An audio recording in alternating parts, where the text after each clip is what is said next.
the great thing about real estate is that, yeah, you're in business for yourself, but if you choose the right brokerage, if you choose the right broker, you choose the right people to surround yourself with, you will be successful in this business. And you're in business by yourself. You're in business for yourself, but not by yourself.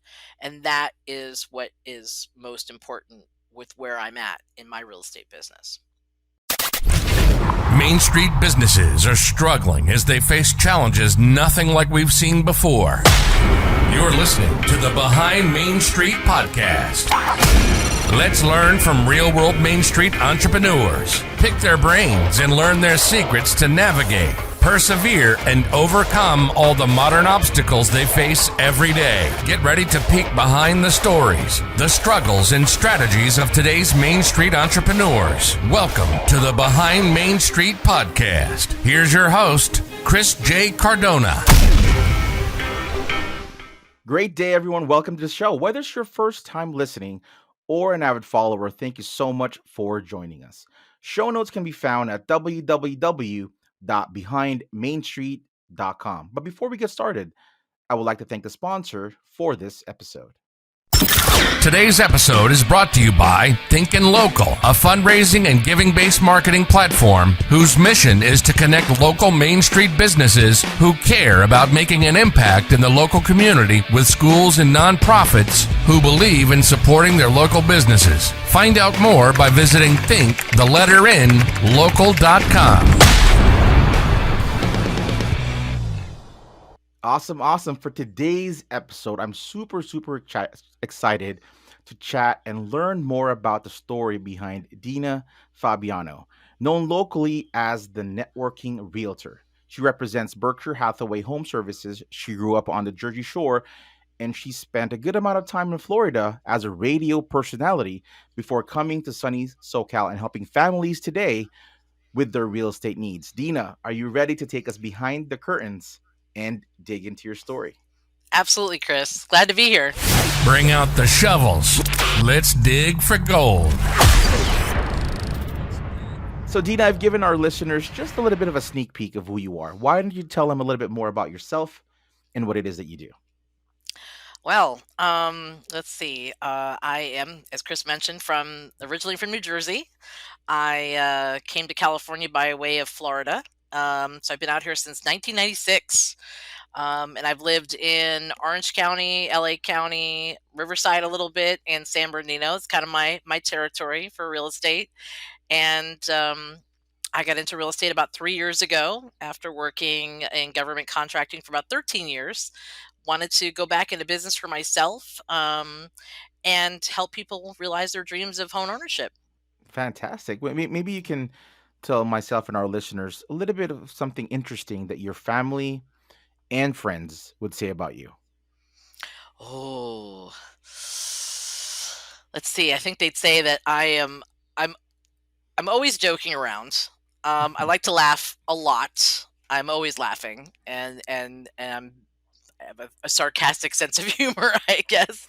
The other thing is I love to feed my friends. I love to cook. I love to entertain them, so they love to come over. So, and yeah, those are things that they would say about me, that I'm constantly laughing. I'm very positive. Always upbeat. I'm always trying to look at the positive in everything.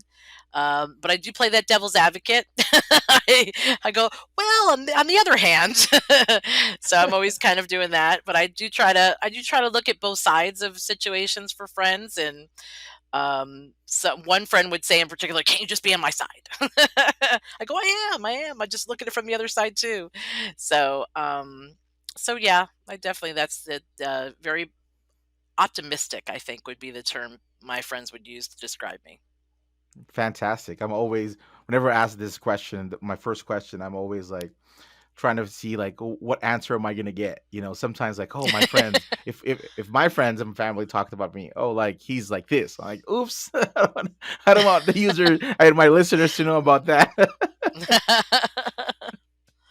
For sure, for sure. Well, how would you, as a person, coming from the East Coast, going sort of still East Coast, Southeast Coast, and then now to the West Hmm. Coast, your mission in life has evolved. How would you describe your current life mission? My current life mission is to just help people, help them along the way, be a resource for them in any way that I can. And again, it doesn't even have to surround just real estate. And that, because that's, I mean, that's, again, that's my job. That's what I do.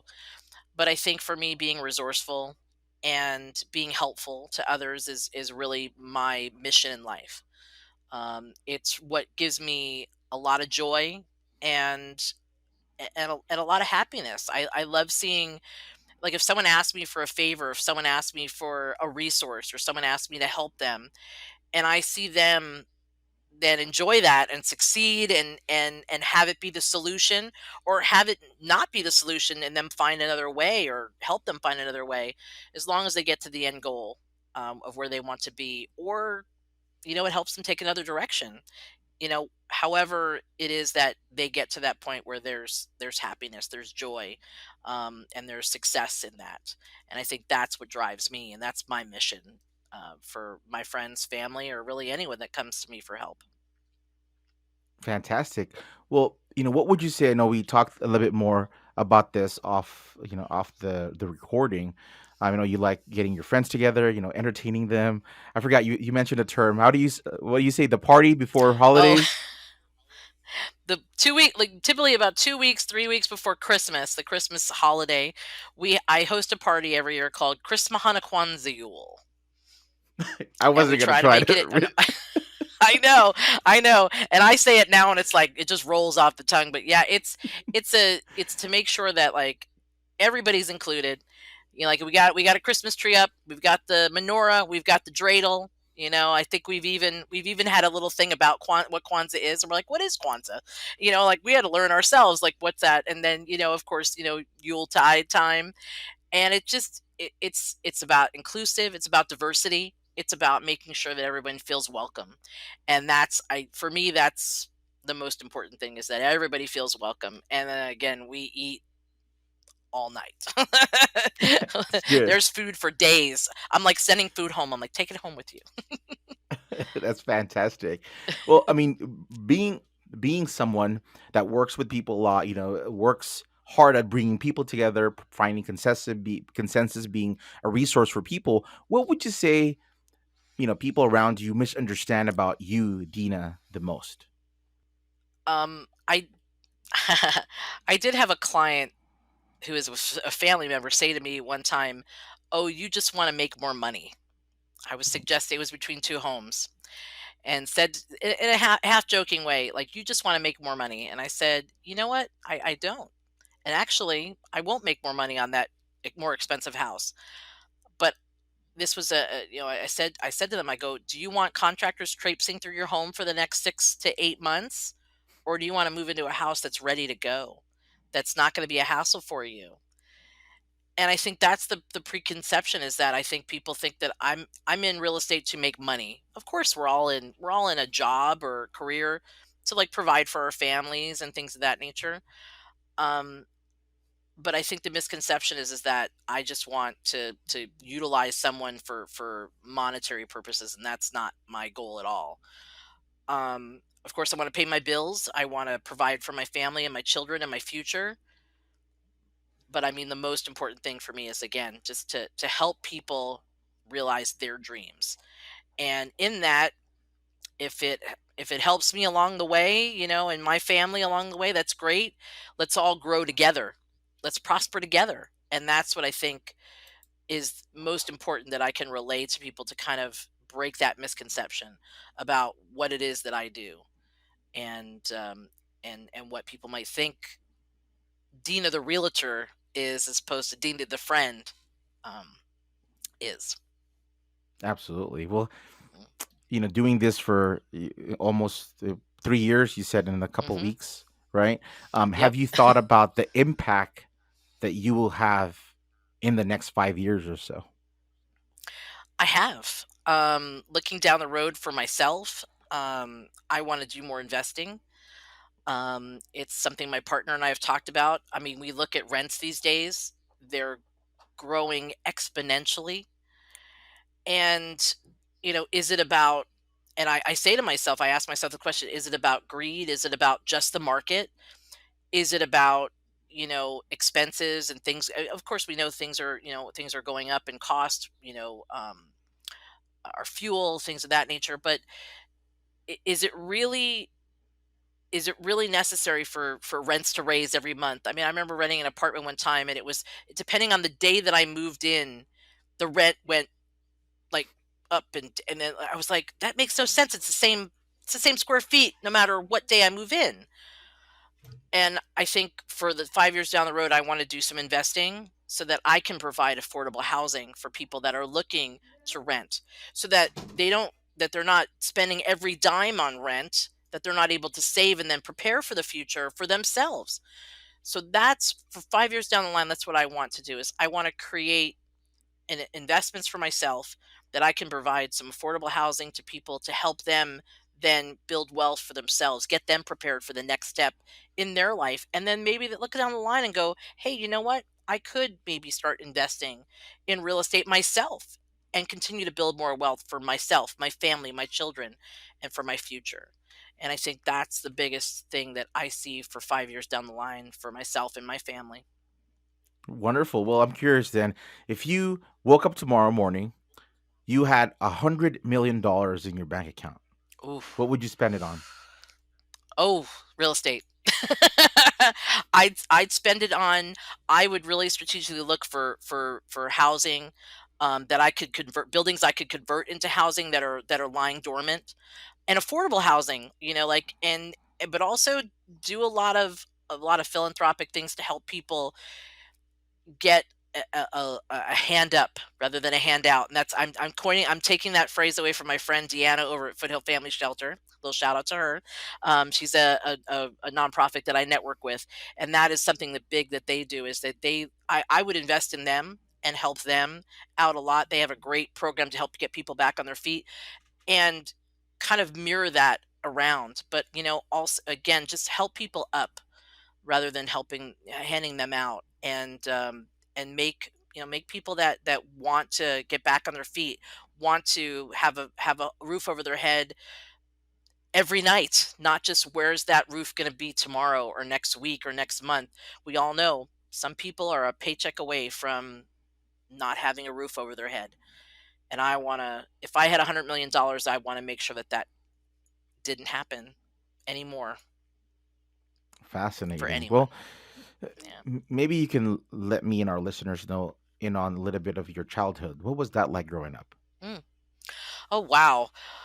Gosh, suburban, playing kickball and street hockey, and winters were, snowball fights. And the coolest thing was my stepdad growing up, when after my parents got divorced, my stepdad, he drove uh a snow sweeper thingy, when we'd have snow and stuff. So he'd go snow plow, he'd go plow the highways and stuff.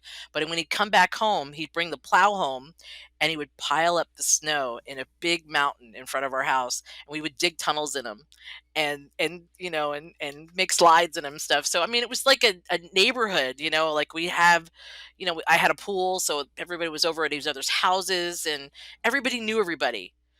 um and gosh, I loved it growing up. I loved growing up in New Jersey. Walked to school, and then I moved to South Jersey. A little different, a little more spread out. But I mean, the great thing is I made some lasting friendships. I mean, people that I'm still so close with today. Thank goodness for Facebook.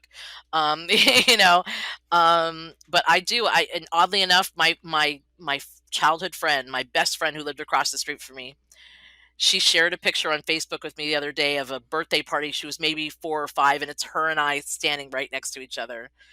And I was like, oh my goodness. I'm like, we're still cute. But that we have, like, that's still, like, my first best friend in the entire world, I still know to this day. We grew up right across the street from each other, and we still are in touch today. And that's my childhood. My dad coming home and from work smelling like coffee because he worked at Maxwell House. I still love coffee to this day. He hates coffee. He's a tea drinker, but I remember that smell. And I still remember vividly the house we grew up on and the street and everybody. And it's great because I still, through Facebook, still stay connected to some of those folks, and they remember me. I was like, wow. And the funny thing, at my 10-year reunion, when I went back to New Jersey for my 10-year reunion, someone looked at me and said, "God, you haven't changed at all since high school." I'm like, and unfortunately, he had lost a lot of his hair. I went, "You look the same too." I'm like, "Ooh."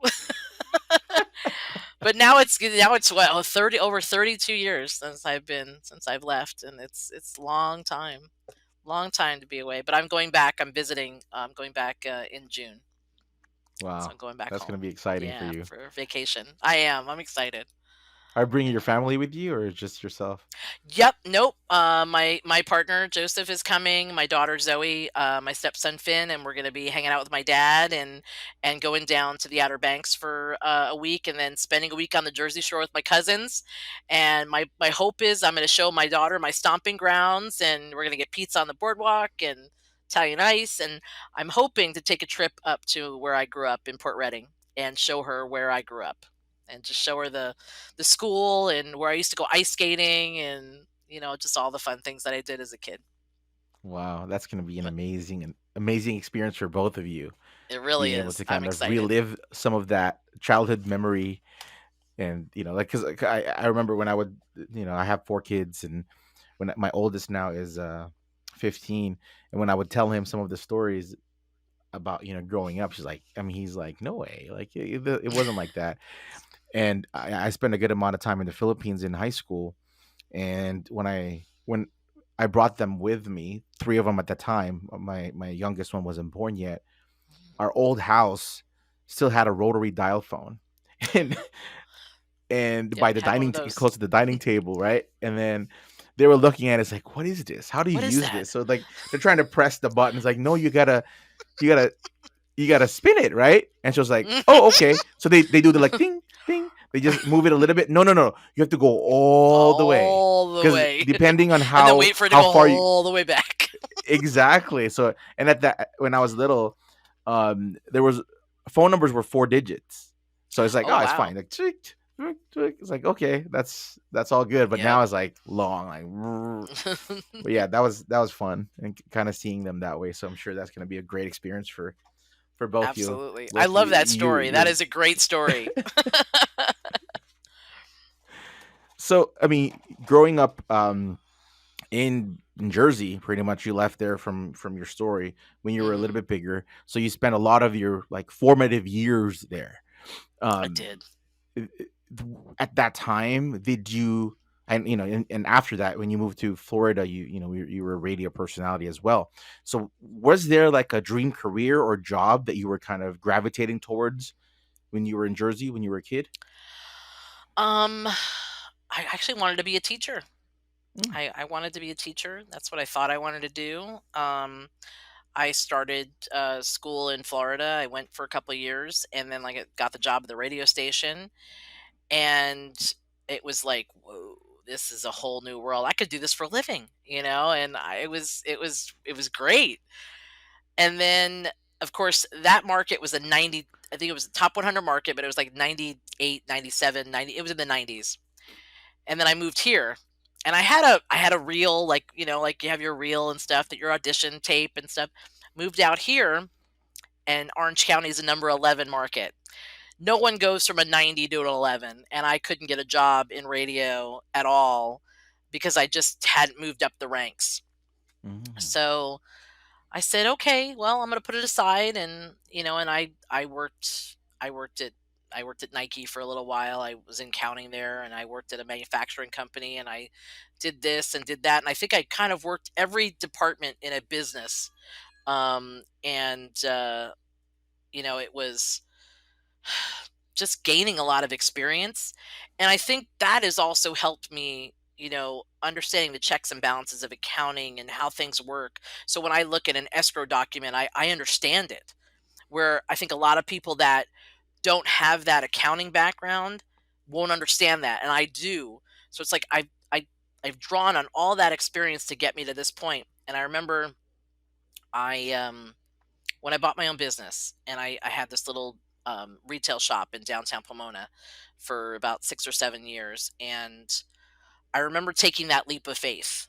And literally, I quit my job. I took a second mortgage out on my condo that I had just bought. I was 28 years old, and I went all in. And I did it for 6 or 7 years. And when I finally closed the business and I walked away very well. I walked away with my original investment. I walked away with this business and a great experience. And I went back to work. I went back to what I knew. I went back to a procurement job, and then I got into government contracting, and I did that for many years. And I never had like that. It was like that the career never really fell into place until now. Until now, it fell into place for me. I was like, and like I said, when I shared with you before about how I got to it, I never realized it. And it was there all along, and there was a thread through it all along. Like I said, we go to these open houses, like we'd be driving around like garage sailing, and my mom's, oh, open house, let's go see it, or we'd be like, there's a new model home, go, oh, let's go check all the models out. And I remember when my parents would buy a new home, I always went with them. When we moved from New Jersey to Florida, when we planned that, we went down to Florida for a week, and we went and looked at houses and looked at how, and I went with my parents. Like, I was part of that process. And I'm like, I like walking, I'm like, I don't really like this, or oh, I like this. And and I was very involved, and I was very opinionated. So, and I remember that week we looked at probably, I don't know, like 50 houses. It was a lot of houses we looked at. And but I was part of that process. But like I said, it never occurred to me un, until when I had my business, when I had my shop, and someone suggested to me to take a real estate course, and I signed up for it, and I never followed through with it.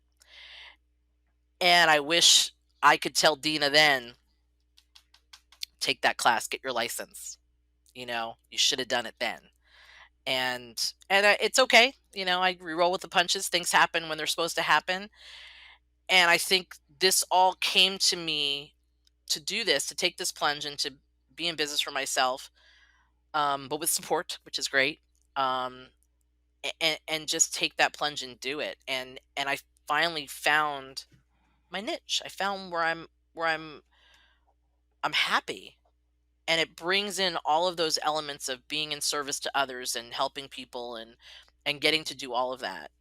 Um, I am by no means a an expert. There are people that are far more skilled than me, and the great thing is I surround myself with them, and they're my team. And I know a lot. I know enough. I still have more to learn, and I'm okay with that. And I think everyone should always strive to learn more. But if you surround yourself with those subject matter experts, those people that you can rely on, those people that you can call on, you can text and say, "Hey, I've got a question for you. Do you mind if I bounce this off of you? This is a unique situation," you know, um, and having those resources is just so key in this business, because you are in business, and I think that's something people need to realize. It's this is a business. You need to treat it like a business, not a hobby, and you need to be able to have the resources around you to then tap into those experts, because that is what's going to make you successful. That's awesome. Thank you for sharing that. Thank you. Growing You up, bet. you moved, like you mentioned, that you moved from, even when you were in New Jersey, you moved a couple times, and then you moved to Hmm. Florida. And was there something throughout that childhood that you felt, when you kind of think back to it now, you look back to it, you felt sort of led you to the person or the situation, the moment that you are in today? In my later years, when my dad and I became closer, my parents got divorced when I was around 8. And I had I've now formed a really close relationship with my father. And my father has taught me a lot about financial responsibility, and generosity. And I think those are the things that have formed me into the person that I am now. Opening up my home to my friends and family, even if someone needs if they need a couch to lay on because they're going through something, or a spare bed. I've got a blow up bed. I'm like, Come here, recoup here, stay here. I'll help take care of you. I'll help get you back on your feet. If it's just a night, or if it's extended period of time, I'll try to help. And I think that generosity that my dad has, my dad's always out helping. Well, when he was younger, he's helping people fix this and fix that. And I saw that, you know. And then my mom was a hairdresser for many years. My mother had her own businesses. She had a couple of them, couple of shops. And that was something also that formed me to say that I could I can be an entrepreneur. I can be a female entrepreneur, and I can do it, and I can make it happen. Um, and I think both my parents together, in their own unique ways, helped to formulate that for me, um, and who I am today. To take those bold steps, because it's a bold step to start a business. Absolutely, it is. Especially, you becoming a realtor right before the pandemic too. That adds a little bit of a flavor, a special flavor it to it your journey does, as it an does. entrepreneur. When you're out, For you're supposed to sure. be showing houses, talking to people face to face, working with them one on one, and then it's like, oops, you can't Hmm. technically get out of your house. Nope. Nope, you can't. There was no going anywhere. Yep. And I just said, okay, what do we do next? Absolutely. Well, I mean, Yep. today, what does being making that decision, making that leap into entrepreneurship for you, having before you became a realtor, an entrepreneur in that sense, you also had a retail establishment, right? Hmm.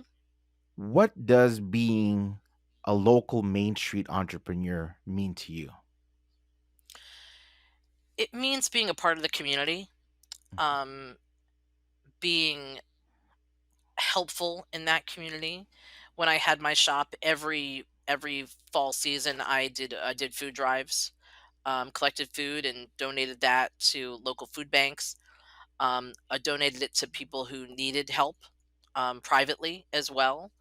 Um, I try to connect through the community to be, a safe space. I worked with, local officials. I was friends with a couple of the council members in Pomona, um, and was part of the colony, the arts colony, and part of the events, and really just, again, just that community of folks. It was a magical time those years. I mean, we supported each other and did so many amazing things together. And I remember right before I closed, not long before I closed, um, a gentleman named Terry came to me, and he was a local business owner, and he's like, "I want to bring a tattoo parlor to downtown," and I'm like, and they had laws against them, and he's like, "I want your support." I'm like, "You've got my support. I'm sign whenever I got to sign. When's the meeting? I'll go to the council meeting. I'll make sure I'm there." And we all went. We were all there, and literally almost every business owner in the colonies was there to support him. And that to me, that's about being on Main Street. And now that business, Ink Chronicles, is now owned by his daughter, Tess, who's amazing. And they do a charity event every year for the cancer, center over at Pomona Valley. They raise money every year. Even during the pandemic, they raise money, I believe. And they do tattoos that are specifically for, the pink ribbon and stuff like that. But it was like, how can this had nothing to do with my business. Of course, it brings business to the downtown, but it had nothing to do with specifically with my business, but it had to do with my neighbor, and that neighbor that's on Main Street that wants to succeed, that wants to bring something, to this community, to this arts colony, and make it thrive, and make it better, and make it bigger and better. And they're still there today. And I had some tiny small part in hopefully making that happen. And that makes me happy. That's my purpose. That's what being being on Main Street is all about, and being a business owner on Main Street is all about, is helping your neighbors, for sure. I love it. I love it. I love it. I think, Yeah. a lot of times when we get into entrepreneurship, we think we have to go at it alone, right? Like, oh, no one Yep. understands me. Not sometimes, like, in all honesty, sometimes even our own family don't understand what we're going through as an entrepreneur, as a business owner, because there's a certain lack of context that most people Hmm. don't get to see. And it's amazing that you were able to collaborate and continue to do so with these other businesses, because we all do need the collaboration, we do need the help from each other, because there's certain Hmm. certain things that we just don't know. We don't know what we don't know. That's the problem of entrepreneurship. Exactly. Sometimes we can learn as much as we want, read as many books, watch as many YouTube videos as we possibly want, but when the situation happens, the best call to make is another business owner that probably went through that same situation that you're going through, and they will just give you the answer on what it is. Like, you get a shortcut almost. So it's Hmm. amazing that you did that, and you It's like continue to it's do like so. having little mini master classes. you Y- know, it's tapping into that. It really is. I truly believe that. Yeah, absolutely. Like you mentioned earlier that your mom had was a hairdresser and had a couple Hmm. shops. You seeing that, did that kind of put entrepreneurship on your radar as a child, or you kind of just, oh, that's just her job and I'm just going to do Oh my own no, thing and become a teacher? absolutely, absolutely. I After school, I spent my afternoons at the shop. I would Mm. be so like I remember my mom had these. It was these little wooden cubbies that were in the window, and I used to sit in the window. I'd get a little chair over, and I'd do my homework in the window. And after I was done with my homework, my mother would have like customers under the hair dryers, or they'd be getting a manicure, and I'm like, "Do you need more coffee?" And I'd get more coffee, and oh my gosh, I was sitting behind the desk, answer the phone when I once I got a little older. But yeah, I was in my mom's shop all the time, and I'd go to the beauty supply shop with her, and we'd stock the shelves, and and I'd be there on a Saturday helping, not really helping, but just kind of being there. And I got to see, a female entrepreneur in action, and taking that leap of faith. Um, and it was inspiring for me, and it made me go, I can do this too.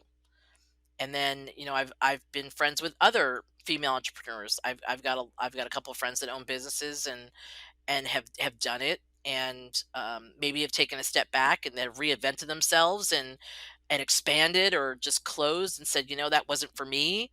But you always learn something, and that's the thing. Is like I learned so much from all of those women and men that I've known that have been in business. Um, and I've taken from it the good bits. I've learned the pitfalls and the things that can trip you up, that can hurt you as an entrepreneur, and and just try to take all of that and make good choices, make the best decision that I can with the information that I have, and do the best that I can. Awesome. Well, looking at that, and then you coming to California, you working in corporate, basically, like you said, corporate contracts and all that stuff.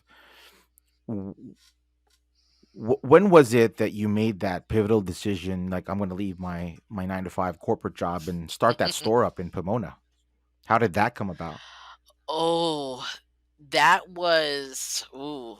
I Okay, so I was working at a job, and the company um was bought out. We were 1,000 employees worldwide, and a third of the workforce was going to be laid off. I was unfortunately one of those people. I was closing on my condo that week, my first purchase ever.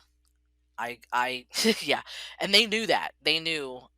So they actually doubled my severance. They confirmed my income, and they told me all this. And they Friday, I was moving in my house. I was moving in my condo Saturday. I closed Friday. They gave me the news, and they said, "Here's your severance package." And I went home and I passed out. I was devastated. And after having a bad experience of buying this condo, to then have that happen, it was just like it was overwhelming. But I got home and I got off the bed and I finished packing, and my computer was still up. And I got on my computer. I was like, I'm going to apply for every job I can. I got on there and I applied for like 11, 12 jobs. Shut the computer down, put it in the box, packed it up. I said, okay, I got to go to bed. I got to move tomorrow. I'm just going to make this happen. I'll figure it out. I've got enough money saved up now. I got a nest egg. I'm okay. I'll be okay for a couple months. So I moved. I moved into my condo the next day. and I I just told the movers, I set the bed up and that's it. I'm don't worry about anything else. Leave the boxes, leave this. I woke up the next day on Sunday. I looked around the boxes and I grabbed a beer out of my fridge and went back to bed. And I was like, I'm not dealing with anything today. I woke up Monday and I said, okay, I'm going to go to the grocery store. It's Monday. Let's get to the charge. I'm going to hit the ground running. I'm going to apply for more jobs today. I'm going to get the computer set up, everything. And I got back home and my mom had called me. My dad had called me.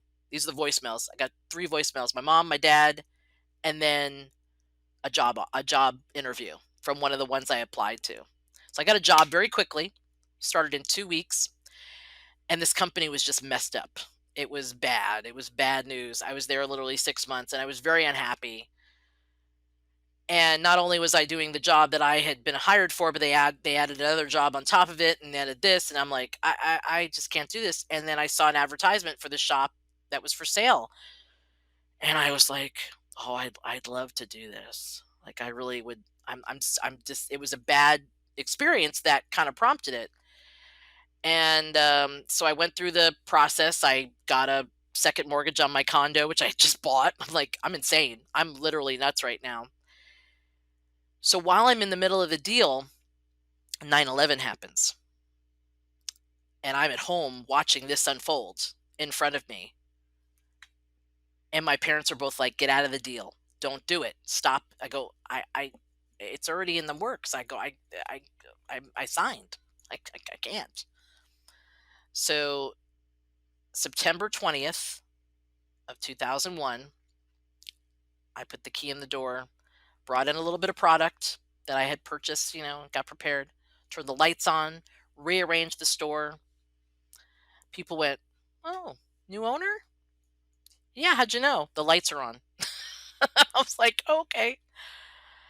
And the next day, the previous owner we had an event, grand opening event. They introduced me to the community, blah blah blah. Day 3 that I owned this store, I did 0 in sales, and I went, "Oh, what did I do? Oh no." And day 4 was fine, a little bit more, a little bit more, and I just kept building it and building it and building it and building it. And but it was a bad work experience that prompted this, but it was the best decision I ever made to buy that shop.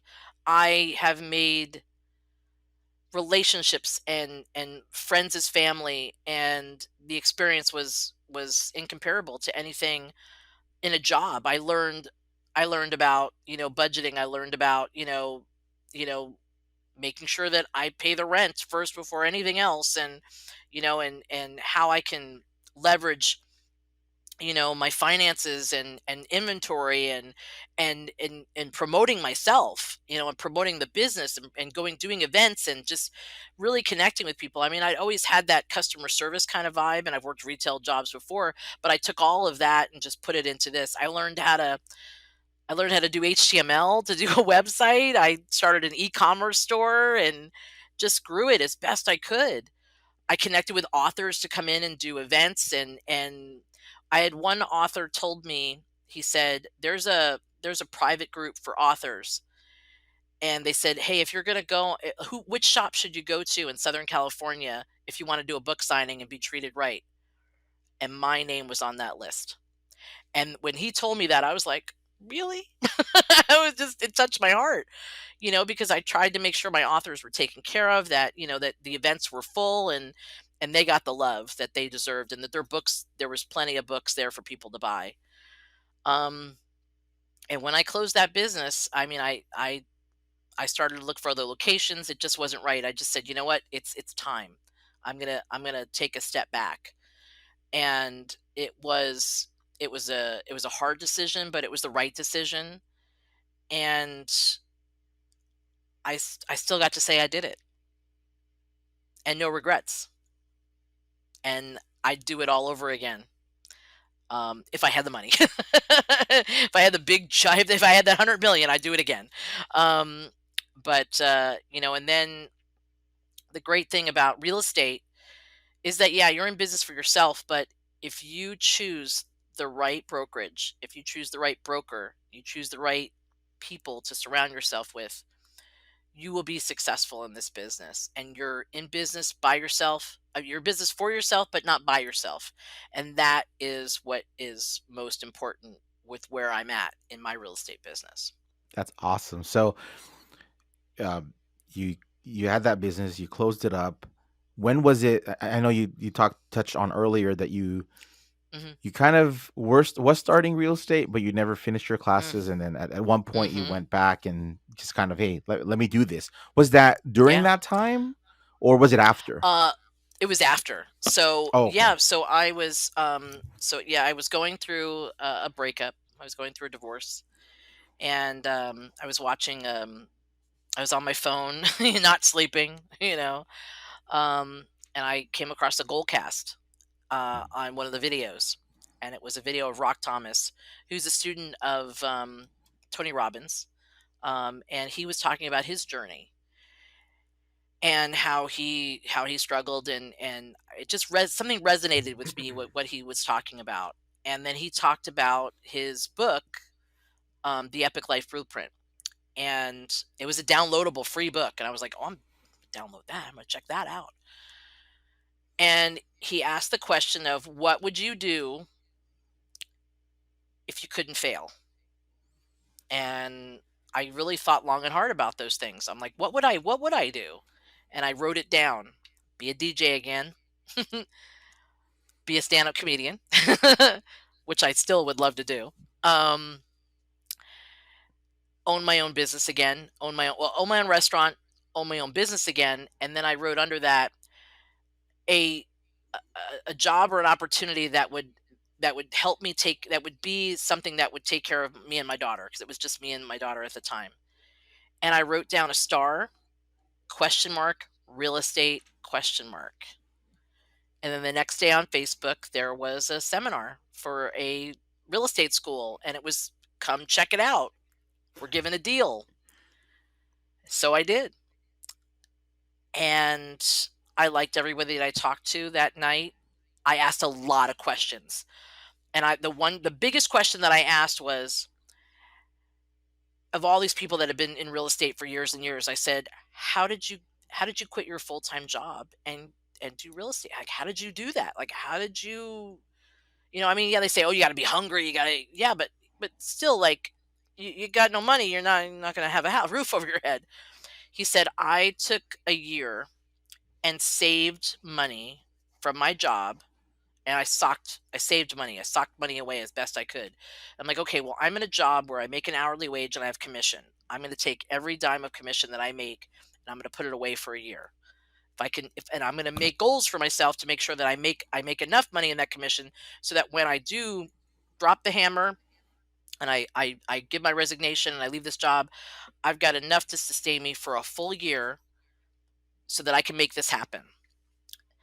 And something had occurred at this position to make me just up and unfortunately walk out of it. It was again, someone who just really didn't have my back, wasn't fulfilling the contracts that I was bringing in, and I walked out. Now I had a little bit of a nest egg, but I didn't have the nest egg that I wanted, and I went, oh man, what did I do here? I messed up my plan. But I said, okay, get your license, get it done, just go. And I went literally like 4 days a week to class out in Arcadia every day, and I just, when's the next legal class? Get that done. When's the next this? Get it done. Okay, let's just get through it. Get through it. I took the crash course, scheduled my test, boom, took it May 1st, passed the first time. And then I was like, now what? But it was all of those things that brought me to that point of saying, you know what, I got to get this done. And the big thing I said to myself was, Deena, sometimes you don't finish things. This one you have to make a commitment to finish. You've got to see it through to succession. And that was the commitment that I made to myself, that I wanted to make sure, get it done. No excuses. Just get it done. Make it happen. And that's been my hashtag now, for my personal hashtag, make it happen. And that's what I did. That's fascinating. I think, for me and our listeners, a lot of times we hear, on Instagram, on TikTok, or wherever you consume your content, there's this sort of like push for just burn your bridges, like just Mm, jump into your entrepreneur life and just do it, just make it happen. But hmm. you did it where Yeah, you didn't completely have that nest egg that you needed, but you had a plan going into it, I right? did. And I think a lot of entrepreneurs get into business, they get sucked into like like, oh, I'm gonna be my own boss, I'm gonna set my own hours and stuff like that, which is maybe in the future you can, but your hours are set by the clients, by the industry that you Hmm. work in. If you're a realtor, if your clients are Yeah. telling you, I'm available after work 7, 8, 9, 10 to see houses, that's when you make Hmm. yourself available to be able to service that client. And Exactly. just want to kind of point that out to our listeners, is that sometimes it depends on the situation. You don't have to be burning your bridges, burning the ships, and just go to war like Mm. the Trojan War, like that. Like, oh, I'm going to burn all my bridges, and I mean burn all my ships, and I'm forced to win. Sometimes, like, Yeah. that might not be the best scenario for you, for Mm-mm. that particular person, and you have to find what works and be successful at Yeah. that. And and to follow up to that, it's like a lot of people, a lot of coaches, at least some of them that I've experienced, it's like, don't have that safety net. Don't have that safety net. Yeah. It's going to make you hungry to do what you need to do. Well, maybe for some, but for others where, our security and our base and our environment, where we have that bit of security, I think it makes us also strive to want to do more, to do better, to keep that security. And I think that's the motivator for me. It's like, I don't, not that it's a safety net, but it's my foundation, it's my security, and I want to keep that. I want to keep this house. I want to keep the car that I'm driving. I want to keep the money in my bank account and not see it just negative, negative, negative, negative. I want to see a plus go in there. I want to see a plus go back in there and replenish. And it's having that balance, um, within, you know those goals and your motivators. And, yeah, some people do work well with burning that bridge and just kind of going all in, but, you're probably going to be couch surfing, for before too long, if you don't have your foundation and you don't have a good support system. I have an amazing support system. My partner Joseph is 100% behind me all the time. He is my assistant to the realtor. um he'll come, he'll put my sign in, at a property for me. He's driven up and put riders on signs or dropped off flyers, and, he's a tremendous help. My kids are understanding. My family's very motivating. I have a couple realtors that are in my family. I have a couple cousins. My aunt, she just retired back in New Jersey. Um, so yeah, I mean, that's the thing is, if I have that support system behind me, there's nothing I can't accomplish. And that's really what's important to me, is that I have that support. Absolutely. And I mean, you mentioned earlier, you being you try to, as much as you can, try to be a resource and support for others, and you can't really be doing that if you're drowning yourself. It's hard to swim fast if Hmm. you're drowning. So save Yep. yourself first before you try to save other people and swim faster. Just kind of get make sure your head, or at Exactly. le's your nose, Hmm. is above water. Yep. Just listen to Dory. Just keep swimming. Keep swimming. That's true. Just don't forget. It's good advice. It's good advice. Thank you. Thank you, Ellen, for giving us that. We'll never Absolutely. forget it. Well, you mentioned earlier, when you finally took the leap into your current Hmm. entrepreneur life of being a realtor, COVID happened, right? What was that journey like? Yes. Ooh, that journey was like, oh no, what do I do now? Like, I there's nothing I can do. I mean, there's literally nothing I can do. And, well, I shouldn't say that. There was nothing I could do in the traditional sense of, you think showing houses and and door knocking, or just meeting people, hey, giving your card out so people know who you are. Now we're virtual. Now it's all virtual. Okay, what do I do now? Well, I got I talked to my broker. I'm like, what can I do? Farm. Just get your name out there. Keep your name on people's lips. Keep them at their fingertips. Like, make them see your name, your face. And the other thought that I had was, okay, look, let's do that. We'll invest a little bit in that.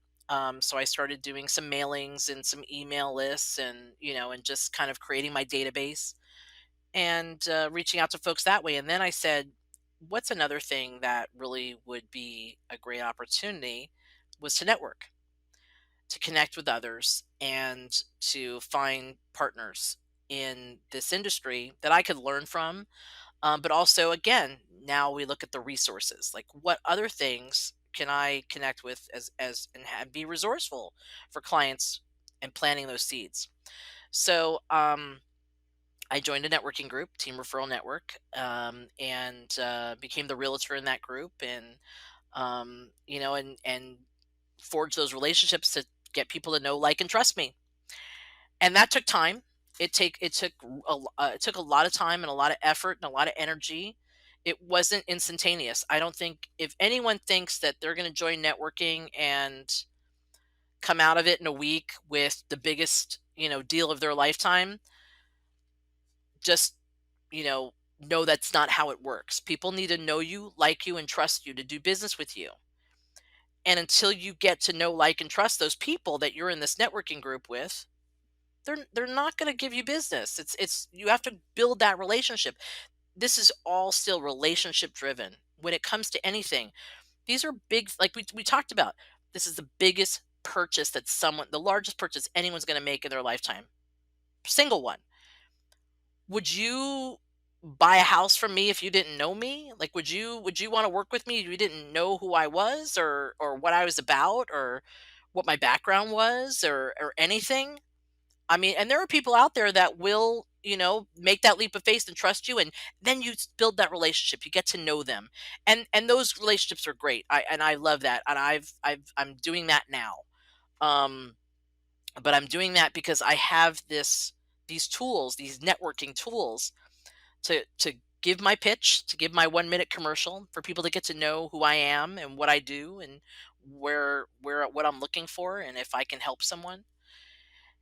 And then the biggest thing, I think, is then just following up and making sure that you're keeping in touch, that you're keeping in contact, that you're offering some value to what it is that they're trying to accomplish for themselves.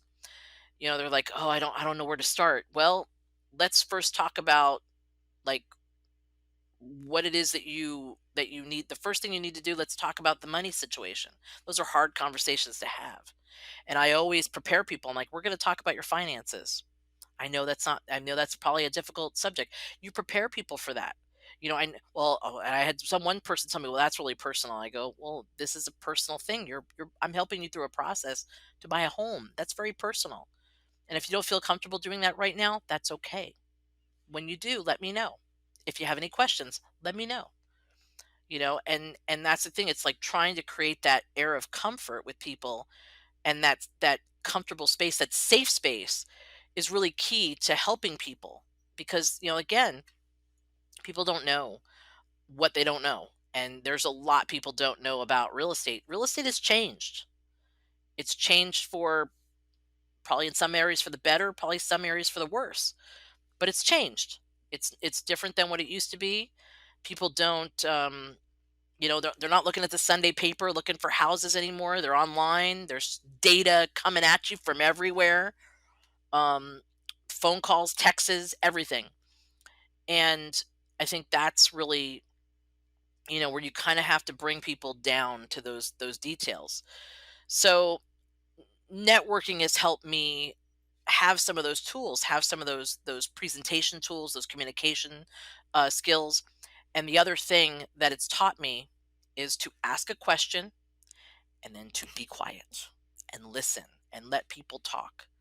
and try to take and gather all that information that they're telling me and say it back to, well, I understand you're saying this. Did I hear that correctly? Oh yes. Oh no, no, I didn't mean that. I meant this. It's actively listening to what people are saying so that you can build that rapport with them and you can make sure that they know they're being heard, they know they're being understood, so that you can then help them to get to that next step and whatever it may be. So I started, like I said, started networking. I'm right now in a chapter here in Upland and actively participating in my chapter. I actively give referrals, and that's a big thing is that you give referrals to get referrals, and I actively use the chiropractor in my group. I've used the mortgage lender in my group, the Mary Kay lady that's in my group. I love her stuff. The gentleman that does the pre needs in my group, I utilize him, and I send him referrals. I've used these people and referred them out to other folks because I'm saying, here's my stamp of approval. I know, like, and trust this person to help you with your need. And once you start doing that, then that starts to come back to you. And it comes back. It really does come back to you. You get to forge these great relationships and make these great friendships and have fun doing it. Yeah, we're professional, but we get on there and we laugh and we have a good time and we enjoy one another. We have every end of our term, we get together and, and have a party and kind of just put the networking, put the networking in the back burner and enjoy one another. And so I was able to make those connections virtually, which was incredible because we were so disconnected, in the pandemic. And all that time planting those seeds and planting those seeds and planting those seeds and, reaching out to people on social, create like beefing up my social media, beefing up the content that I was putting out there. I literally just did a branding photo shoot last week and I'm really excited. I got the proofs today. So I'm going to start putting more content out there that's a little different. And I'm also going to start putting me out there a little bit more. In a video form, in a vocal form, because I think it's important. People need to again know, like you, and trust you, and I think people need to get to know me a little bit more. So I actually went to my networking meeting, and I said the only thing I asked for, like everybody, you ask for like, oh, I need a buyer, I need a seller, I need this. The only thing I asked for in my networking meeting is like, I want someone in my group to introduce me to someone that does podcasts, and you were one of them. And that's the power of networking. That's the power of it. So again, I just planted one little seed and bam, fruition. And that's what I did during the pandemic is I tried to create these relationships. And now that things are opening up, and I'm getting deals under my belt, and let me tell you, these deals have been fun. No two real estate dealers are alike, and I have had some challenging ones. As my first foray into the business, I mean, so we sold the house, that went quick. The purchase, I think I wrote up probably close to 25, 30 offers, over the couple of months, and showed and took my buyer to probably 100 houses, with gloves and masks and COVID, this and PED forms constantly. I'm like constantly on the phone, PED form, another PED form, another PED form, and it was an experience and it was a learning lesson. And but we got the house. And I negotiated well, so I have good, worked in purchasing, got good negotiation skills. So again, all that experience that I've had, I brought to the table. And my second deal was even more of a nightmare, but we got it closed. And negotiation skills and everything. So, you know, the pandemic and being remote really taught me how to pivot, to be agile, and to expect the unexpected. And now I'm coming out of it with some great business, some great relationships that I'm nurturing and moving forward with, and I'm just looking forward to helping the next person. Where I had the one client like that I was working with, now I've got three or four that I'm working with. So it's like My time is, yeah, my time is, I got a text earlier today, hey, I'm just checking in. Oh yeah, we gotta work on that. I got an idea for you. I mean, I've got this loan product for you that I talked to someone about. I can connect you with them. Or we got this rental, let's get the application in, let's make sure that's going. I've got another one that, oh, can't meet today, we're going to meet tomorrow. Oh, no, I don't need that big of a house. I need this size. Okay, here's another search. Here you go. Take a look. Tell me what you like. Tell me what you don't like. And we're doing this virtually. We're doing this over email. We're doing it via text. You know, some people are hesitant to meet, and that's okay. I'll mask up and whatever you want. And I'll wear the gloves. I mean, it doesn't matter. But I just want to make sure that when I'm working with a client, that they feel comfortable working with me, and that if they have questions, that they don't feel like, oh, it's a stupid question. There are no stupid questions, only the ones that aren't asked.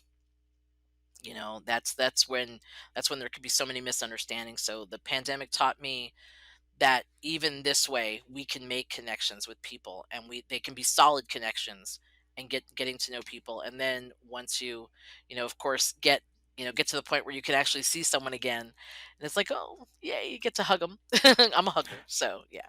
Good. So that's Absolutely. that's that's how that happened. I mean, it was unorthodox, but so has the world been for the past 2 years. Exactly. Tell me about it. I think, like you touched on a lot of things there. What two things that I want to um kind of hone in on is, the first one Hmm. is you were able to bring all your other experiences, all of your the work that you've done in the past, businesses that you've done in the past, negotiating skills and all that stuff. You're bringing them together to make a cohesive Dina package to be able to sell Hmm. to your clientele, which I think, a lot of I mean, not realtors, but a lot of entrepreneurs, when they go and start a new business, they read a book, or they learn from someone, they watch a YouTube video or whatever the case may be, and they sort of put everything of their past aside and just focused on, like, oh, this is what this course told me on how to run this particular business. But I Hmm. think that silos you, because then you become everybody else that went through that course, that went through that Exactly. book or video or whatever the case may be. It's all Yeah. these extra ingredients that you bring to the table to make you the entrepreneur, this particular business, unique to you. Hmm. So, you mentioned that, so I want to kind Yeah. of, hone in on that for our listeners. And you talk about that, like someone reads a book and then they follow that. They're like tunnel focused. And I think when you look at all of these, I mean, you go to the bookstore, it's a bonanza of advice, and you could probably pick up two books on the same subject, and their opinions are completely opposite of one another. And that's okay. And I think if you take the nuggets, like if you take a nugget, this piece of information, and you try it out, and you're like, that really doesn't work for me. Okay, you learn something, you put it aside. You take that, oh, let me try this. Oh, that works. So let's keep that in the bag. Let's utilize that. And I think if you take the things that work the best for you, you try things that you want to try. I mean, you don't know if they should try, and you put those aside. Maybe not right now. Maybe we'll put a pin in that for later. And it really comes to, it's taking all those things and putting them together and making it your own. And I think, taking your experience from the past, don't like, we can't negate that. I mean, that's part of who we are. um I wouldn't have been able to, like, when I was in my purchasing role, I negotiated $100,000 worth of savings in a 8 or 9 month period that I had been in the department. It was a yearly goal that we had to make, and I had been in that department only 8 or 9 months, and I made that goal. And I was like, well, that was pretty awesome. And then they were like, ooh, she can do it. Let's move her into another department. That's when I went in the government contracting department, because it was all about pricing. And they're Mhm. like, we want your expertise here. And I never forgot that. I never forgot, because some people won't ask. It's like, well, hey, well, what can you do for me? Like, how can we work this out? Like, let's come to a compromise. I mean, you're like, well, no, and I could say no. It's like, okay, well, do we want this to happen? Yeah, we do. We want this deal to happen. What can we do to come to that middle ground and that understanding, where you're getting something you want, I get what I need for my client, and we can meet in the middle and make it all work and make it happen. Sometimes it doesn't always happen, but I wouldn't be able to do that if I didn't have the negotiation skills that I obtained when I worked in purchasing, and sales as well. And I would never leave behind those tools ever. I think anyone would be foolish to do that, and I think they'll probably come around and they'll tap into that because they'll need to. They'll need to tap into that toolkit to be successful, to not be like a clone. Like you say, you're siloed. Like you're just following the same pattern as someone else, and it's like, be you, be unique. That's what makes you you. It's be different, stand out. You know, Yeah, what was the quote from Dr. Seuss?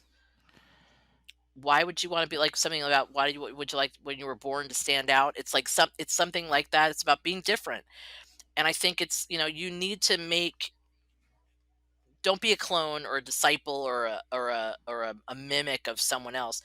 Mimic some of their things. I mean, like take with it what makes you you, but keep you. Be authentic. And I yeah, think bringing that absolutely. to the table will definitely separate will set you apart from the herd, from the pack. And that is what's gonna keep someone being successful. Most definitely. I mean, in marketing, one of the, I would say, godfathers of marketing is a guy named Seth Godin. He wrote a number of books on the topic, but one of his older books is called Purple Cow. Be that purple cow. Imagine if you're driving down farmland Yeah. and you see a purple cow, you're gonna stop and You'd take be like, whoa. pictures because, like, exactly. So you want to be that purple Mm-hmm. cow, a good purple Yep. cow, not a bad purple cow, of course. So have something remarkable about yourself that other people will remember. But also, one of the things that Yeah. you also touched on was you had buyers. Like the way people buy, not just real estate, but everything. In marketing and in business, people buy today with a lot of information under their tool belt. It's gone are the days that they're relying on you and they're just going to trust you 100% just because of what your position is or who you are. But Exactly. now, like, as a for me, if I was in the market for buying a house, I know what the market has. Like, it's not rocket Mm-hmm. science. Before, like, oh, what are the housing market like today? Like, no, I could go to Zillow, I could go to, pretty much, like, I talked to my grandma. I told her, Hmm. like, she's like, oh, but you know my the house that I have, is the price is secret. Like, no, it's not. Like, I could check your No, it's house not. right now, and Hmm. everybody else can do that, so long as they have a phone, they have Google, Yep. they got everything that they Exactly. absolutely need to find out everything. Yeah. But then you are coming in, like, for you are coming in, Hmm. like you talked about that earlier. You're guiding them through that process of weeding all of this Hmm. information to make the right buying Yeah. decision that's best for them, that fits what they need based on the consultative sales process that Hmm. you did and interviewed them, figured out their needs and all that stuff, and making them kind of fit into that Exactly. exact Yeah. product that they Because yeah, want. we could run our whole lives from this phone. I mean, we literally can do, we can buy things at 3 o'clock in the morning and have them delivered, and we could look up anything, and it's everyone has that right at their fingertips. I mean, and again, like we talked about, so much information coming at you all the time. How do you discern it? How do you break it down? How do you make it digestible? And how do you make it like, because again, some people I think are just overwhelmed. I mean, I have now made it a habit when I have my phone in a meeting, I turn it upside down. And it'll buzz and it'll go like it started buzzing. I'm like, I gotta turn this off. I don't want to like I don't want to look at it. I don't want to pick it up. And because again, it's just it can wait. Some things can wait. You're with a client, you're talking to them, you're taking care of something. If I'm with my kid, helping her with the homework or doing something like that, or we're having a conversation, that I'm not gonna like if I look at my phone, okay, yep, let me put that aside. Let me finish what I'm doing right now. Let me give this client, this person I'm talking to, my daughter, my boyfriend, my stepson, whoever I'm conversing with, let me give them my full attention. I want you to know that I'm here and I'm listening to you. and then I want to know how it is I can help you, and what I can do to help you, or who do I need to tap to help you? Like, what resources do I need to bring to make sure that you're taken care of, that everything that you need, that I'm okay, you need a lender? Here you go. You need someone to get you insurance? Here you go. You need a mover? Here you go. It's like, let's grab from that bag and let's bring it forward. But it's like, when we have all of those things coming at us at once, it's like, well, who do I choose? Who do I go with? Go with If you're going with someone you know, like, and trust, let me give you someone I know, like, and trust. So that you can weed through the noise, that you can get through all that static and get to what you need. And I think that's really key when it comes to just all of that information that comes at us. Yeah, people can look up on Zillow and see what their home value is. And if you talk to any realtor this day and age, they'll tell you that Zillow's a little off. It's off by by a couple percent. So when a realtor goes in and does the research, and I pride myself on this, I get gnats in there, and I'm looking at numbers and I'm going, okay, does that compare? Does this compare? Okay, but let me look here, let me look there, and I try to be as comprehensive as possible when I'm telling someone, okay, what do you, what do you think your home is worth? Oh, I don't know. You looked on Zillow. What do you think it's worth? Oh, well, this is what it is. They know. They've looked it up. Yeah. Well, this is these. Now here's a report that I made for you. Let's see how far we are. Oh, we're right in the ballpark. We're a little higher, or maybe we're a little lower. But again, it's honesty. It's honesty and good and information that you're pulling and putting in front of someone, that's that you can explain to them, not just, oh, I just pull these numbers off the internet. No, like, look at this house, this compares to yours in this way, this one compares to this lot size is just about yours. And it's like you're telling someone, look, I did the research for you based on the information you gave me, and I can explain it to you, not just type in your address and pull up a number. How did they get to that number? You don't know, but I can tell you how I got to that number. And that's the difference between me and Googling your home value. Yeah, exactly. It's just like me, like when my foot hurts or I have a pain here, like you go to Google, like you self-diagnose yourself. And it's like, and my wife is like, I think he just ask a I real either got a doctor. hangnail or I'm gonna die.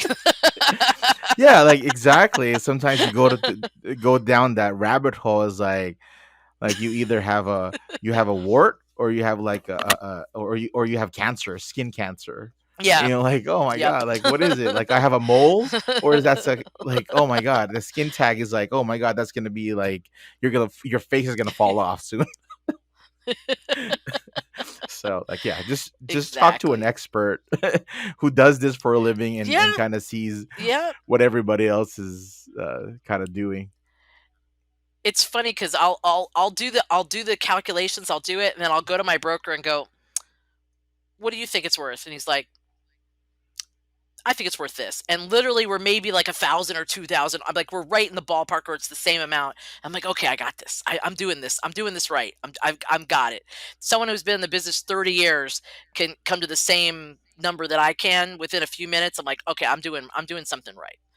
I'm doing my research right. So that's something that I really try to pride myself on, is being able to explain the data behind the number that I'm giving someone, or the information that I'm giving someone, so that they know that I'm not just full of baloney.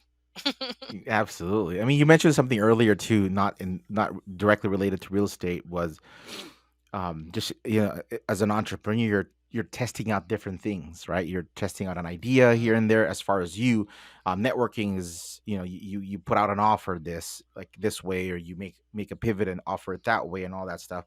I mean, from my world, that's A/B testing, that's split testing, and I think that's what every business should be doing with any campaign, whether you're doing SMS, text marketing, I mean, text marketing, Mhm. email marketing, or content, whatever.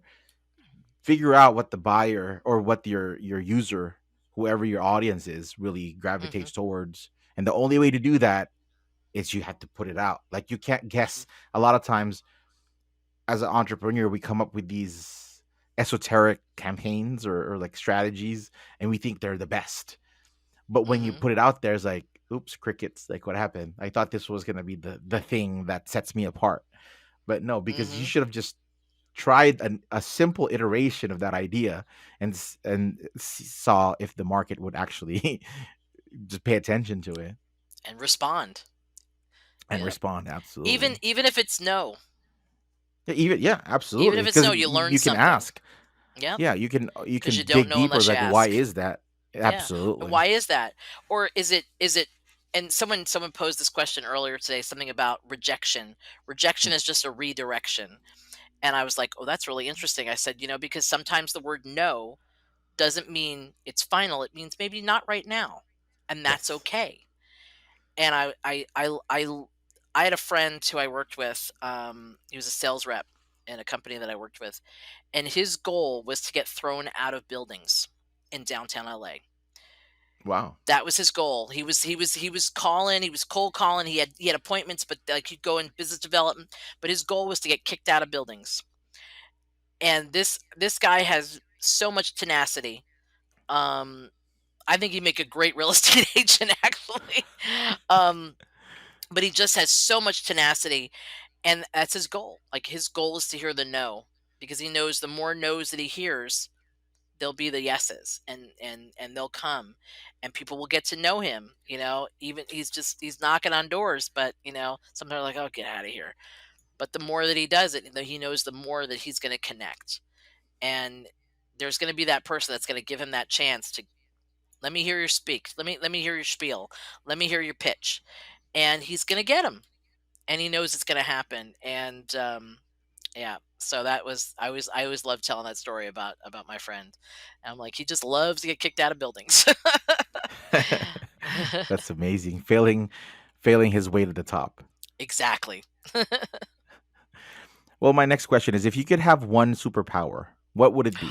But before you answer that, let's Ooh. take a quick break. Okay. Give you a chance to think about it. Absolutely. Today's episode is brought to you by Thinkin' Local, a fundraising and giving-based marketing platform whose mission is to connect local Main Street businesses who care about making an impact in the local community with schools and nonprofits who believe in supporting their local businesses. Find out more by visiting local.com. And we're back, digging for gold on the Behind Main Street podcast. So, Dina, if you could have that one superpower, what would that be? Ooh. Thinking Marvel characters right now.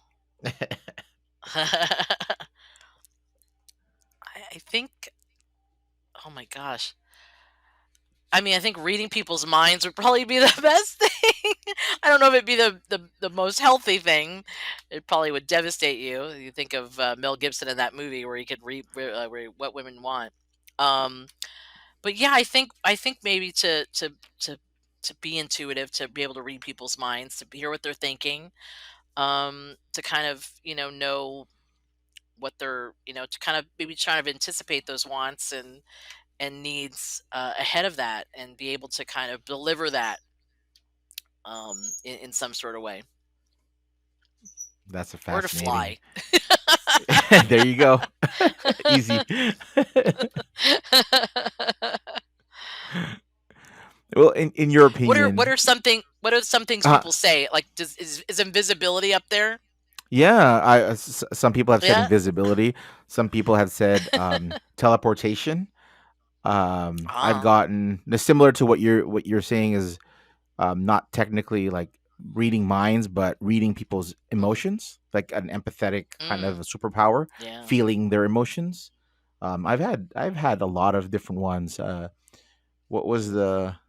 Yeah, I think Oh, like I have flying to is rechange my something. answer. Oh, go ahead, I have please. to change my answer. I have to change my answer. Now I know what it is. I want to be able to clone myself. Multiplicity. Like, I want to be Oh, able there to you go. clone myself so I can be in multiple places at the same time. That's my answer. That's my superpower. There you go. That's good. What is that movie There with you go. Multiplicity Yeah, with Multiplicity Michael Man, is Keaton. that? Michael Keaton. Yeah, I remember. Michael Keaton, one of my Hey, favorite movies. One of my favorite movies. But yeah, that's my superpower, to be able to clone myself. oh, that's gonna be good. I'm gonna let my we're gonna put that on our movie list. Yeah, yesterday my kids Yes. watched Beetlejuice, so Michael Keaton. So So good. we'll work on that Multiplicity Man next. Maybe the original Batman too. We have to add that to our list. There you We've seen go. all the There other you go. Because Batmans, he but the is. original one. I know. So good. Well, in your opinion, having gone through buying a business, trying to revive a business, selling a business, closing it up, starting a new entrepreneur journey as your solopreneur. In your opinion, what would you say is the most crucial personality trait that an entrepreneur needs to have to succeed? Humbleness. Being Mm, humble. Knowing that you don't know everything, and accepting that you just do not know it all, and being humble and grateful that people want to work with you. Um, it's you can open a door, you can hang a sign and open a door, you can pass out a business card, but it's humbling when someone comes to you and says, I want to work with you. mm. And that it's humbling, and it's really me. It's like, oh, that's great, like, oh, let's do it, let's make it happen. And I think I will. That's, yeah, humble. Yeah, that's That's it. awesome. Well, if you Yeah. could make one mistake over again, what would that be, and would you do things differently or not? If I can make a mistake over, so a mistake that I made, and do it over. Yeah. Okay. Oh, I would. Yes, I would do a lot of things differently, but one in particular. um Yeah. Ooh. That was a tough one. That was a tough one. Um, yeah, I would make better choices financially for myself Mm. growing up. Um, I made some financial decisions that weren't the best. Uh, but I think I kind of felt like I had no choice. Um, because I didn't know any better. Like, I didn't know better, and I should have, like, not been so impulsive, I think. And I've learned that since I've gotten older, to kind of pump the brakes and go, take a breath and go, okay, is this something you really need to do right now? You really want to do right now? Is there a better solution? Is there a no cost solution? Um, and is this something that's the right time? And I've asked myself those questions a little bit more in in my later years than I did in my younger years. I was a little more impulsive in my younger years with money, so I would, definitely make better decisions about my finances and money than I did back then. Gotcha. I think all of us would agree to that. Hmm. All of us have done, bonehead moves financially that we wish we didn't. Hmm. But no What is regrets. no That's regrets, for sure. No absolutely. regrets. You live, Yeah. you learn. Hmm. Is there something or someone that you turn to when as an entrepreneur you get stuck? So is there someone or something that you turn to in those times? Now, in this business, I turn to my broker a lot. When I have questions, I turn to my networking partners a lot, especially the loan people that I work with, the insurance folks, to make sure that I'm dotting all the I's and crossing the T's. So it's my networking partners, my team, my power team that I work with to make stuff happen in that, and then my broker. I've been with my broker now about 2 years. I had switched over to him, and I learned more in the 2 hours that I spent in my initial meeting with him, getting meeting him and getting to know them, than I had learned in a year at my previous brokerage. Wow. And that I said, that's the broker for me. That's the person who's going to nurture me, teach me, mentor me, be pretty much available to answer questions anytime I have it. And he's always like, call me first, call me first, call me first. And he's he's been in this business 30 years. He knows what he's doing. And I in that, like I said, in that 2 hours, I put out that trust. I said, okay, I'm trusting what you're telling me, because what you're telling me, no one's told me in a year, and I didn't learn it in my courses. And I'm like, wow. And the one, among other things, but the interesting thing that I learned from him was how to get a seller. Mm. And he said, when you walk into a listing appointment, he said, have them sell you your home, their home. Say, okay, first thing we're going to do, I want you to sell me your home. I want you to take me around your house and sell me your home. And in that process of doing that, what I do is I start to create a script in my head of how I'm going to sell their home to the community at large. And if I'm showing that, like if let's say I'm at the house, like I'm having an open house and I'm there, I've created that script in my mind of those things that the my client has shared with me about their home. um, I'm going to relay those things to potential buyers. And I'm kind of telling that story about their home, because it's not just a house. It's not just four walls. It's not just, windows and furniture. It's a home. And hopefully it'll be you walking through. Hopefully this will be your home and you can make it your own. So I think that was one of the biggest things that I took away from that meeting. I mean, a lot of things, but the biggest thing I took away was that nugget right there. And every time I've done it, it's it's they're like, "Oh, okay. Um all right, let's do it." And it gets them out of their comfort zone, but it also gets them thinking about their what they do have, what their asset is. And then also the next thing I ask them, okay, what do you, if they're going to be buying another home, where do you want to go? What do you want in your next home? Oh, okay. Like I had one client tell me, like, no one had asked her that before. Someone wanted to list her home but didn't care where she was going next. And I'm like, no, I want to know. I want to know so we can look at situations and go, okay, how can we make this happen for you? How can we get out of this and get here, and make it all come together?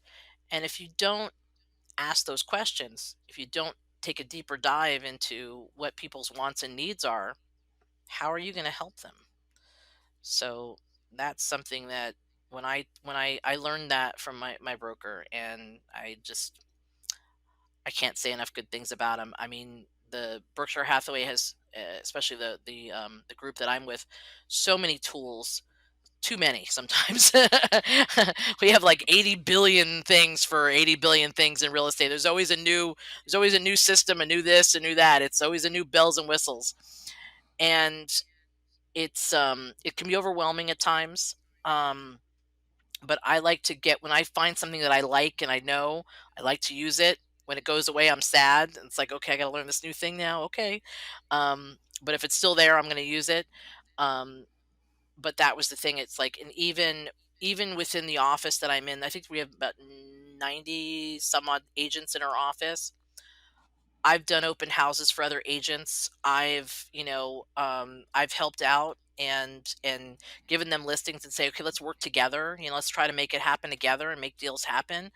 And I think that's the most important thing. It's like, yeah, we're all in competition with one another, but we can all collaborate too, and we can all help each other grow our businesses together.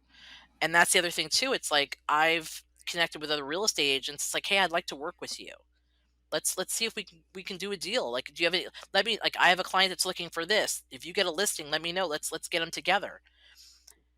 And that's where, yeah, there's a lot of real estate agents out there, but that we can work together. You find those people you can work together with, and everyone comes out ahead. Your clients do, you as agents do, and then hopefully you can work together again. You never know; they may be unhappy at their brokerage and they want to come over and join mine, get some cool tools. But yeah, I do love working at Berkshire Hathaway Home Services. It's been an amazing experience, and I get hit up every day to go to other brokerages every day, and I just say thank you very much. I'm really happy where I'm at, and some people hang up. Some people go, "Oh, okay, thank you. You're welcome." I try to be polite. Um, but I'm really happy with where I'm at, and I've seen myself grow exponentially over the past 2 years, being at the office in Upland. I've seen it in myself, and I see it at others, which is really awesome. That's fantastic. Um, Yeah. you know, going through all of that, what like you're learning from the past experience that you've had, being at a former brokerage that you didn't feel that you grew as much, and now Hmm. you're in a very good situation. Um, are there any things that keep you going, like drive you to kind of just push yourself even more? Um, my goals, like I said, I want to get to the point of investing, in my family's future and my future, and get to the point where we're building wealth, but we're helping people within that as well. So that's really what drives me, is that there are things that I want to accomplish, there are things that I want to build, there are people that I want to help, and all of this keeps me going to get there. And I can see it. I can see how that's going to come to fruition. I can see how that's going to be. We're going to work on the investment. We're going to get there. We're going to get there. It may take us a little bit, but we're planting the seeds and making the steps to get there, and we have a plan. Eventually, my boyfriend and I have talked about, after our kids are graduated from high school, because we share custody with our their respective parents. We want to move out of state, maybe out of the country. But we, want to be able to be free to do that, and maybe retire early, to where we can travel and do the things we want to do, and still provide for our home and our kids, and building that wealth will get us there. Um, and that's really important to us, is that we build something um, solid and stable for our kids. We're teaching them financial wellness, things that maybe we were never taught as kids, and we're teaching it to them now. And so that I've talked to my daughter and I said, hey, we're going to build this nest egg together.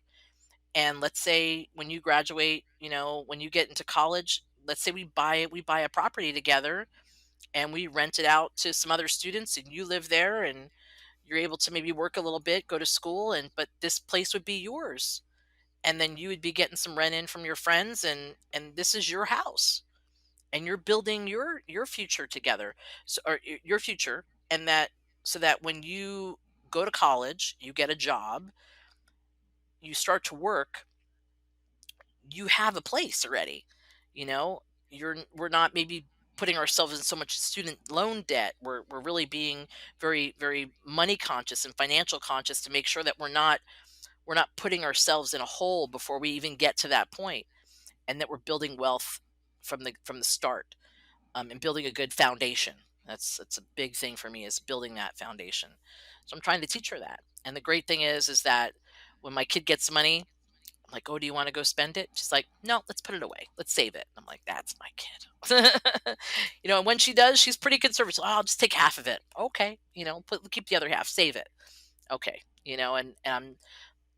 and that's for me, that motivates me to then just build that wealth and build that legacy for her and for my family, so that when it comes time, we're able to enjoy you know our business, our investments, and travel, and our families, and have that for our future. And that's what motivates me, is that we want to get to the point where we have that independence from other things. Excuse me. Sorry. Gotcha. Absolutely. No problem. Mm. Well, if you could talk to, I know you touched on it a little bit earlier, but if you could talk to 18-year-old Deena, what Ooh. advice would you give her?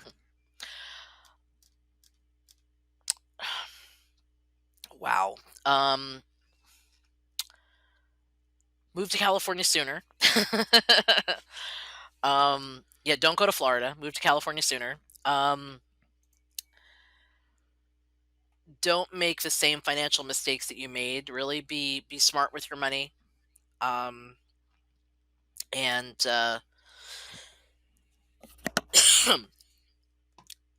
be patient. You know, don't rush to make so many rash decisions just because you think you have to. Really, Hmm. really think carefully about the steps that you make and be smart about it. Yeah, Awesome. that's what I would tell 18-year-old Deena. Good. Great advice. Be patient. Well, Be patient. well, as an entrepreneur now, with you handling different clients and things of that nature, different schedules, what is your favorite productivity hack? I would say my social media. Um, I have a, couple different systems that send out my social media scheduled and formatted and everything. So um, I like that that content goes out. That's a very time consuming practice. I try to do it manually for a while, and I'm just like, oh, too much, too much. So like that is a great thing to automate, and that I found that works really well. Um, and then within our CRM system, I have an automation set up to send out monthly market reports, neighborhood reports, and listing reports and alerts out to my clients when they need it. Um, and so I information goes right to their inbox, and then I have my monthly newsletter that goes, and that's all automated, and it's brilliant. Um, 'Cause I'm not sitting there just typing out this, that, and the other. We have tools that set it all up for us, that gather the data, that push it out, and it's specific to where my clients live. So it's not my zip code, it's their zip code, it's their neighborhood, it's their area. So it gives them the information and puts it in their inbox anytime.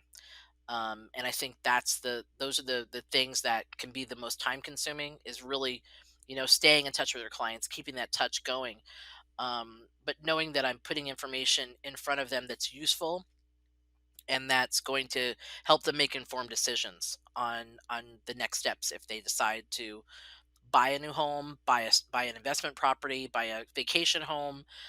Hey, we've got the equity. Let's, like, oh, look at the values are going up, up, up. Maybe we could take some equity out and get a vacation home, or invest in that, or buy a second property, to rent out. So again, I think that's really the best thing to do, is to keep yourself top of their mind, in their hand, in the visual, and automate that process, because it's a lot.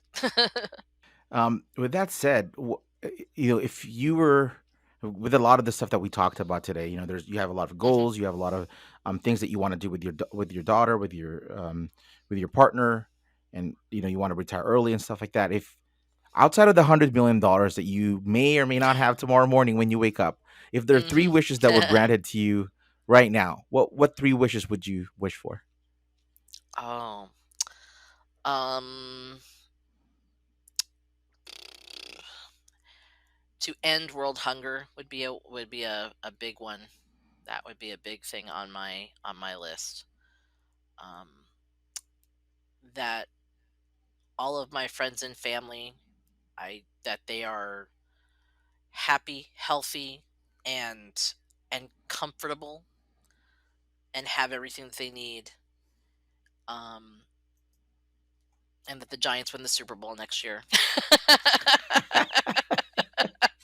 Wow. All right. Had to throw one thing in there. We've had a All rough right. couple seasons. I did the big ones first. Yeah, true, true. Well, all of them. I mean, none of those were selfish because even if the New York Giants won, yeah, there's some selfishness in you A little that bit. wanting your team to win, but there's a lot of people that would like that to happen. So I'd you're share wishing for that other with people. others. Yeah, I'd Exactly, share that with exactly. others. Well, I mean, you mentioned a book earlier too. Can you recommend three books for our listeners that has helped you? Ah, yes. Epic Life Blueprint by Rock Thomas would be one that I would recommend. Another one is called High Level Networking by Terry Lee Harrison. She recently just launched that book, and I went to her book launch, and I literally ate that book up when I got it. I just read it, and it has helped me kick up my networking game. It notches. It's been pretty amazing. Um, the third book, um, ooh, um, I would say the Five Love Languages would be Hmm, another book that I would recommend.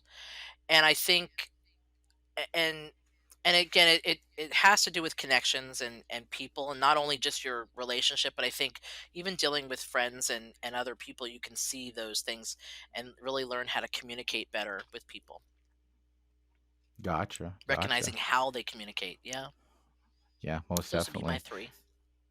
Very, very good suggestions.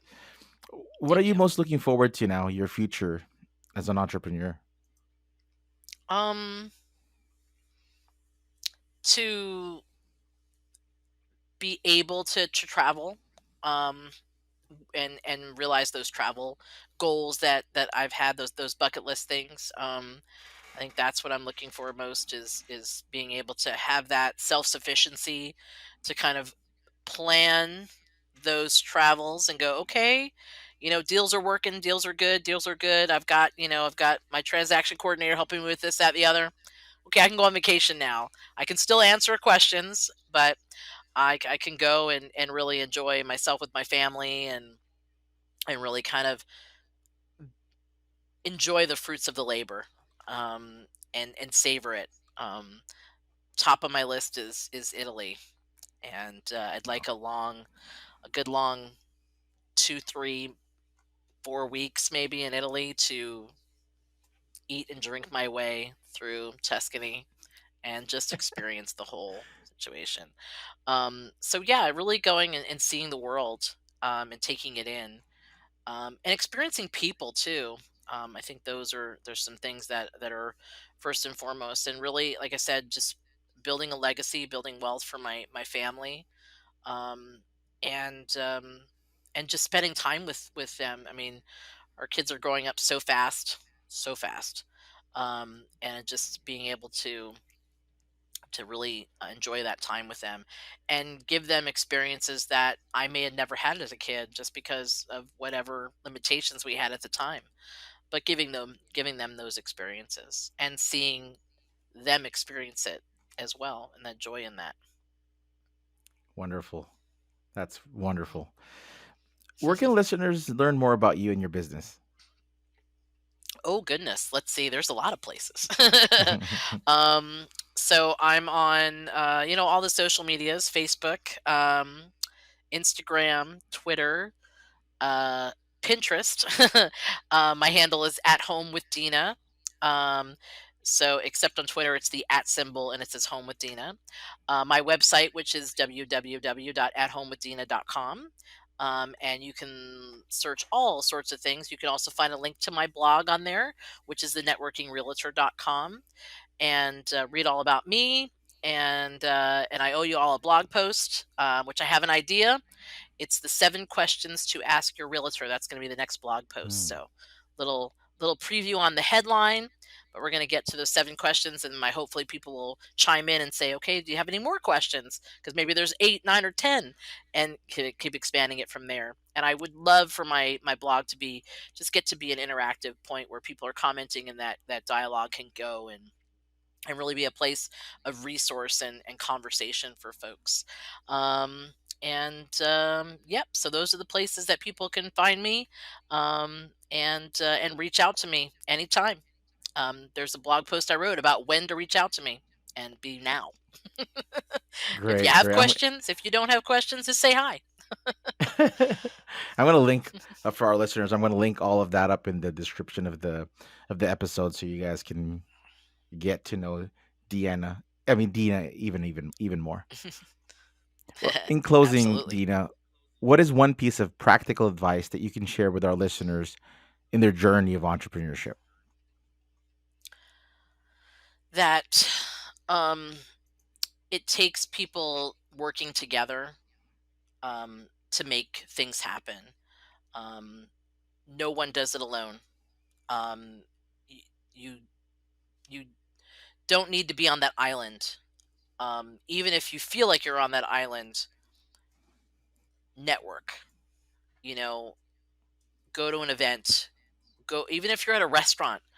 I mean, I was standing in line at Rescue Brewing the other day, and I was standing in line waiting to order, and I just turned around and this gentleman was wearing a shirt. I'm like, oh, I really like your shirt, and we just started talking, and I found out that he was a golfer, and I was like, oh, I used to golf, and it just try to step out of your comfort zone sometimes. I mean, it's I could talk to anybody, but sometimes it's hard for people to step out of their comfort zone. But even if you say something like, I like your shirt, or I like your purse, I like your shoes, it opens the conversation to then make a connection, because then you can, I think, as an entrepreneur, then you can feel like I can talk to people. I can make that cold call. Cold calling is a nerve-wracking thing. I can reach out to someone and try to strike up a relationship, a business relationship with someone, see if we can collaborate and work together. And I think that's the thing is you're not alone in your business. Don't feel like you're alone. There's someone that's going through what you're going through. There's someone that needs your product, your service, your help, your advice, your collaboration. Reach out. Don't isolate yourself. Reach out. Wonderful. Well, thank you so much, Deana, for being such a great guest and for giving me and our listeners actionable nuggets that we can apply to our business and practically our lives. I invite our listeners to please check out and connect with Deana from At Home with Deana and Berkshire Hathaway Home Services and learn more about how you can get involved and work together potentially. Also, connect with me if you'd like to be featured as a guest or recommend one. Please also do share, subscribe, leave a rating and review. I'd very much appreciate your honest feedback, which helps me continually provide impactful content that I hope you all will find valuable. And always remember that every day that you face adversity, think of it as an opportunity to find the gold inside you. Until next time, everybody, have a success filled day. Thanks for listening to the Behind Main Street podcast. If you enjoyed this episode and you'd like to help support the podcast, please share it with others, post about it on social media, or leave a rating and review. Remember to visit www.behindmainstreet.com.